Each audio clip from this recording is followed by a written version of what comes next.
Ya está la presentación en pantalla, ¿la están viendo? Sí, doctor, buenas tardes. Bueno, vamos a comenzar la clase de hoy. Y este es casi el último tema de digestivo. Como ustedes comprenderán, hemos empezado en forma general por la anatomía, los jugos, el tránsito, todo. Y esto es como para concluir. Ahora es lo que estamos aprendiendo esto, ¿no es cierto? Aquí está una cavidad oral, en el esófago, ¿no? Aquí están las glándulas, hígado, páncreas, el intestino delgado, todo lo que han visto, ¿no? Y bueno, cuando los alimentos han hecho uno que hemos visto, el tránsito, ¿no es cierto? Que hacen el tránsito desde la cavidad oral, por todo esto, llegan acá, ¿no? Y otro de los fenómenos importantes que sucede es que a partir de aquí, de la cavidad, ya hay glándulas que secretan jugos digestivos, como es la saliva, ¿no? Aparte de ser un producto que interviene en muchas funciones en la cavidad oral, pero también tiene como una función adicional la digestión, a través de algunas enzimas que tienen, que ustedes ya las tienen que ir sabiendo. Luego viene el tránsito, ¿no es cierto? Sigue. Y aquí en el estómago y en el duodeno se secretan las otras enzimas restantes que concluyen el proceso digestivo. Pero de nada serviría, les digo yo, que transiten, que haya enzimas, si es que aquí no hay otra función importante en el duodeno como es la absorción, ¿no? Y aquí vamos a hablar de esto, de la absorción, porque ya están los alimentos digeridos, pero vamos a ver los pasos de la digestión de cada uno de estos alimentos de acuerdo a su constitución química, ¿no? Y obviamente que interviene en última instancia con la saciedad o del deseo de consumir un tipo de alimento en específico, ¿no es cierto? Hay momentos en que uno quiere algo dulce y siempre lo quiere dulce, o algo que tenga salado, eso se llama para balancear, ¿no? O sea, no podríamos vivir solamente consumiendo hidratos de carbono o aminoácidos o solo con agua, ¿no? Para que ustedes vean. Entonces, vamos a terminar con esto hablando de lo que es la digestión, ¿no? Y la absorción en el tubo digestivo. Entonces, la digestión de los, ¿no es cierto?, de los alimentos, ¿no? Eh, es el proceso por el cual estas sustancias complejas que ingerimos todos los días, como este caso, ¿no? Que son hidratos de carbono, que son grasas y que son proteínas, tienen que sufrir un proceso de transformación, ¿no? Ese proceso de transformación recibe el nombre de la digestión, el proceso básico de la digestión, ¿no? ¿No? Estas sustancias complejas a través de ese proceso se tienen que transformar en sustancias más simples, ¿no? Que vienen a ser los elementos que constituyen los alimentos nutritivos, ¿no? Entonces, que permiten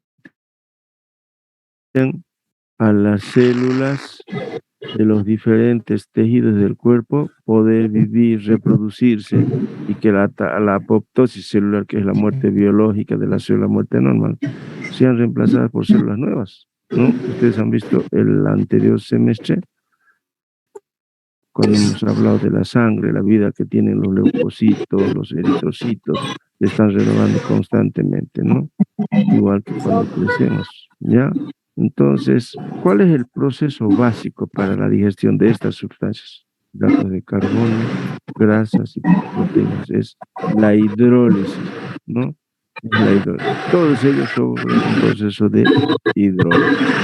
¿Alguien les está interfiriendo, por favor? Entonces aquí está la digestión, ¿no es cierto?, de los hidratos de carbono, como estas sustancias que son la sacarosa, la lactosa, todos los azúcares, ¿no es cierto?, no sufren este proceso de hidrólisis. Estos alimentos son los que contienen los hidratos de carbono. Estoy viendo aquí galletas, refrescos, caramelos y todo lo que son almidones, si vale el término, son hidratos, ¿no? ¿Qué pasa con estos hidratos de carbono? Ya comienzan en la boca a través de la tialina, ¿no?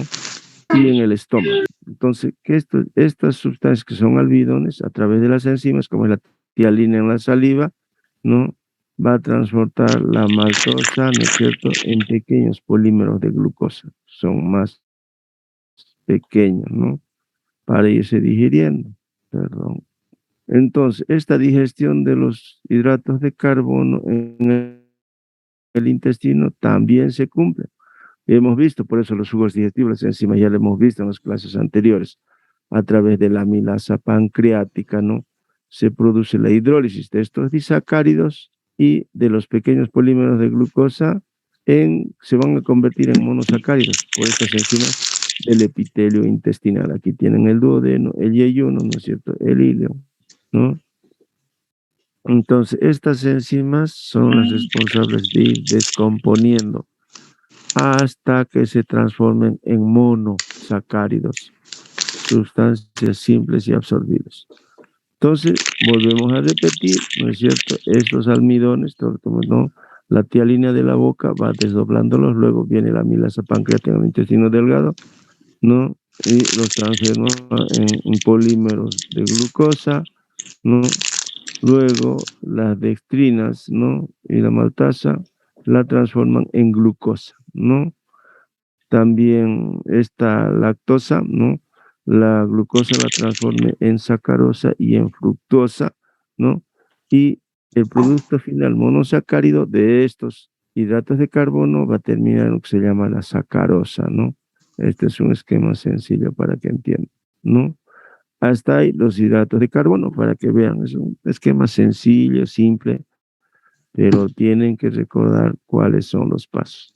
¿Qué pasa con las proteínas? También, las proteínas, aquí están las carnes rojas, el pescado, para que ustedes vean los frutos de mar, el pollo, los huevos, la leche, algunos derivados de la leche, también, ¿no? Entonces, estos son las proteínas de la dieta que también tienen que sufrir un proceso de digestión, ¿no? Entonces, estas proteínas generalmente inician su digestión en el estómago, ¿no? La pepsina, ya saben dónde se produce, tiene mayor actividad, ¿no?, que cuando se desecreta como pepsinógeno es inactiva, pero cuando ya va a entrar en contacto con el pH ácido de 2 a 3, ¿no es cierto?, poliácido clorhídrico, se vuelve activa, se transforma en pepsina y es la que tiene la propiedad de digerir, de descomponer las proteínas hasta hacerlos llegar en aminoácidos. También la digestión, ¿no es cierto?, de los huevos pancreáticos, ¿no? A través de esto hay la digestión de los péptidos, ¿no?, por la peptidasa de los enterocitos que están en el intestino delgado, ¿no?, en las vellosidades del intestino delgado, ¿no? ¿Qué hacen estas proteínas? Debido a esta pepsina, que las transforma en proteasas, peptonas, polipéptidos, ¿no? Luego, este jugo que es del páncreas, la tripsina, quimiotripsina, la carboxipolipeptidasa, peptidasa y proelastasa, ¿no?, van a transformarlos en las peptidasas que están ya en el intestino delgado, van a hacer que estos se conviertan en aminoácidos, que es donde termina, es el producto final. En ese estado se absorben las proteínas. Yo puedo preguntarles en qué estado se absorben las proteínas en el intestino delgado, en aminoácidos, ¿no? Y por último, tenemos las grasas, ¿no es cierto? Las grasas del alimento que tenemos acá, si ustedes ve en toda la página. Producen el hígado y también el consumo a partir de las carnes y aquí está el colesterol, se transforma, este tiene que descomponerse y convertirse en triglicéridos y ácidos grasos, ¿no? Ya vamos a ver cómo va. Entonces, estos ya los triglicéridos se digieren, ¿no? Por la lipasa pancreática fundamentalmente, ¿no? La bilis, ya hemos visto eso que es las sales biliares, ¿no? ¿No? Que produce la saponificación de estas grasas, ¿no? Y estas grasas las emulsiona. Y a estas grasas emulsionadas, ¿qué pasa? ¿No? Esta grasa emulsionada, a través de la lipasa pancreática, se va a transformar en ácidos grasos y en monoglicéridos, estado en el cual estas sustancias grasosas o grasas van a ser absorbidas por el intestino delgado, ¿no? Una vez que se ha concluido con la digestión de hidratos de carbono, de proteínas y de las grasas, tiene que venir lo que va a concluir con la función del aparato digestivo, que es la absorción. Se absorben, ¿no? Entonces, cuando yo les preguntaba, y repito una pregunta del anterior semestre, ¿cómo cumple la sangre la función nutritiva? Porque la sangre tiene una función nutritiva, ¿no es cierto? No es que las grasas vienen y del intestino van a la célula, no, señor. Entonces se absorben aquí a través de estas vellosidades. Aquí hay un capilar para que te vea, te dibujo muy elegante, ¿no? Entonces, pero para que esto suceda tiene que haber ciertos principios. No, no es que se absorban así porque el cuerpo tiene ganas de alimento, ¿no? Hay principios básicos en la absorción gastrointestinal, ¿no? Y la base anatómica es el intestino. ¿No? Entre el agua sabe que se absorbe más el intestino grueso, ¿no? Y tiene que haber una superficie de absorción de estas vellosidades, ¿no? ¿Es cierto? Estas capas que ya conocemos, la estructura anatómica y el sistema hormonal, eso ya lo conocen, ya, no, ya tienen que seguir bien. ¿Cuáles son los mecanismos básicos? ¿No? Se produce por estos tres mecanismos básicos. Primero, transporte activo. Significa que tiene que haber alguien que invierta energía para que estos alimentos puedan pasar desde la luz del intestino delgado hacia la sangre. Pero otras sustancias que van a pasar por simple difusión de acuerdo a la concentración, de mayor concentración hacia la menor. Y obviamente mediante el arrastre por el disolvente, ¿no? O sea que sería algo líquido, entonces, ¿qué lleva? Es como mezclar agua con sal, ¿no es cierto? El agua pura no es insabora, pero ponemos sal y el agua es el que va a arrastrar parte de la sal a algún lugar, ¿no? Entonces, esto es fundamental. Este es el órgano o el segmento del aparato digestivo que cumple el 90% de la absorción de los nutrientes. Repito, no estoy hablando del agua porque el agua se absorbe aquí también, pero en otra parte con mayor cantidad, ¿no? Entonces vayan viendo ustedes cómo es esto, ¿no es cierto? Tenemos acá el duodeno, el yeyuno, ¿no? El ilion. Y ustedes ven acá el intestino grueso, cómo va hasta aquí. Algunas cosas se absorben ahí, pero la mayor parte lo hace a este nivel. Si una persona carecería de duodeno, ¿cuál va a ser la consecuencia? Se va a desnutrir por inanición. Si que vean ustedes, esta es la clasificación de los alimentos, no lo voy a repetir, ¿no? Entonces, el agua, ¿cómo se absorbe? Ustedes ven, el agua, fundamental. El agua se transforma en su totalidad a través de la membrana intestinal por difusión. Además, esta difusión que hace obedece a las leyes generales de la ósmosis, por lo que cuando el quimo está diluido, el agua pasa a los vasos sanguíneos de las vellosidades por ósmosis, ¿no es cierto? Entonces, en pocos minutos, esto se transfiere por ósmosis una cantidad de agua suficiente como para que el quimo sea isoosmótico con el plasma, tenga la misma osmolaridad, eso hemos llevado en medio interno, ¿no? Entonces ahí ya deja de absorberse. ¿Qué hace con los iones? Llámese sodio, potasio, cloro, los electrolitos, ¿no? Hay transporte activo, ¿no? El sodio fundamentalmente. Este elemento es muy importante en la absorción de los azúcares y aminos, interviene no solamente del agua, sino también ayuda porque da energía, ¿no es cierto?